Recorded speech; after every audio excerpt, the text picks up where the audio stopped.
ఇది కల్వకుర్తి ఆశ్రమ పాఠశాల గర్ల్స్ హాస్టల్. ఇక్కడ ఫుడ్ బాగాలేదు, మేడం వాళ్ళే వండి పెడుతుర్రు. నిన్న నైట్ అయితే మేమే వండుకున్నాం. వాష్రూమ్స్ బాగాలేదు, డైనింగ్ హాల్ ఏమో స్మెల్ వస్తుంది, కుక్కలు అవన్నీ గ్లీజ్ చేస్తున్నాయి, క్లాస్ రూమ్స్ ఇంకా డార్మెటరీస్ అన్ని గ్లీజ్గా చేస్తున్నాయి. మేము నిన్న బయటికి వెళ్ళి ప్రాబ్లం చెప్పుకోవాలంటే కూడా మమ్మల్ని బయటికి వెళ్ళడానికి ఇస్తలేరు. ఇంకా ఇక ఈడనే కూర్చోబెట్టి తినిపిస్తారు. నిన్న కూడా 2-3 గిన్నెలు అన్నం పారేసారు, అంత ఉడకలేదు. పొద్దునైతే కొంచెం మెత్తగానే అయిపోయింది, ముద్దలు వచ్చేసింది.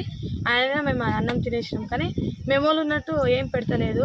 రోజు కిచడి, జీరా రైస్ ఇంకా సాంబార్, ఎప్పుడెప్పుడు కారం పెడతారు. ఉప్మా కూడా పెడుతుండే, ఇప్పుడు అది కూడా పెడతలేదు.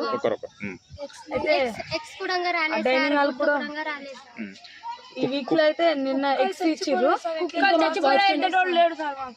నిన్న ముందల డార్మెటరీలో ఒక కుక్క చనిపోయింది. అయితే మేము సరికి చెప్తే మున్సిపాలిటీ వాళ్ళని పిలిపించి ఎత్తిపించారు, కానీ అది 2 రోజుల నుంచి అలానే చనిపోయి ఉంది. 2 రోజుల నుంచి చనిపోయి ఉంది. మా రూమ్ లో మేమైతే హాల్లో పండుకుంటున్నాం. నిన్న ఒక అది చెవులో పోతుంది, ఆ పురుగు చంపినాం. నిన్న ఒకటి రూమ్ దగ్గర కూడా పాము చంపినాం.